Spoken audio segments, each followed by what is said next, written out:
Bupati Banjar Haji Saidi Mansur didampingi Asisten Perekonomian dan Pembangunan Ikhwansyah menerima kunjungan silaturahmi Wakil Kepala Perwakilan Republik Indonesia di Mesir M. Aji Surya beserta rombongan di Mahligai Sultan Adam Martapura. Kedatangan Wakil Duta Besar Republik Indonesia untuk Mesir tersebut dimaksudkan untuk mengajak para pengusaha di negara Mesir untuk menjajaki peluang kerjasama ekonomi di sektor perdagangan, investasi, termasuk peningkatan kapasitas SDM di Kabupaten Banjar. Beberapa potensi yang mengemuka di antaranya peningkatan eksportasi minyak sawit, kopi, rempah-rempah, dan buah-buahan. Menurutnya, Kalimantan Selatan, khususnya Kabupaten Banjar, memiliki banyak potensi, di antaranya perdagangan, peternakan, maupun pariwisata yang perlu didorong ke depan untuk diketahui para investor dari Mesir. Bupati ya, tentang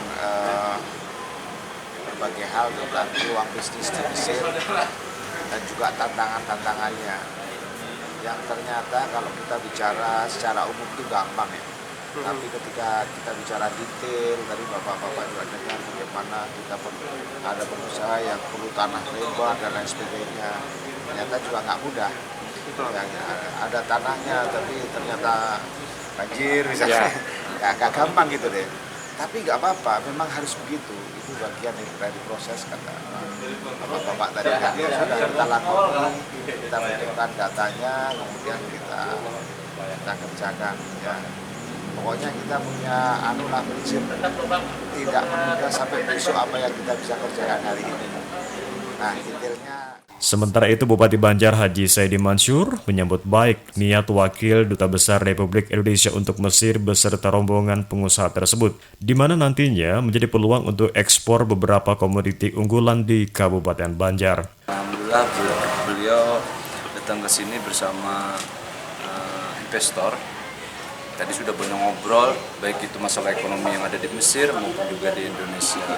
Jadi peluang-peluang yang bisa dikerjasamakan atau diambil atau diinvestasikan cukup banyak, dan kami tadi meminta kepada jajaran untuk menyiapkan data potensi-potensi yang bisa dikerjasamakan atau hal-hal yang memang bisa diinvestasikan. Jadi ada beberapa hal, mudah-mudahan bisa ditindaklanjuti dengan baik karena ini adalah peluang untuk masyarakat Kabupaten Banjar. Mudah-mudahan juga dapat dukungan masyarakat Kabupaten Banjar. Peluang-peluang ini diambil, setidaknya perputaran ekonomi, pertumbuhan ekonomi yang ada di Kabupaten Banjar ini juga semakin baik kedatangan KBRI yang dari Mesir ini. Tim Liputan Suara Banjar melaporkan. Salah satu ini ya, ada Hagar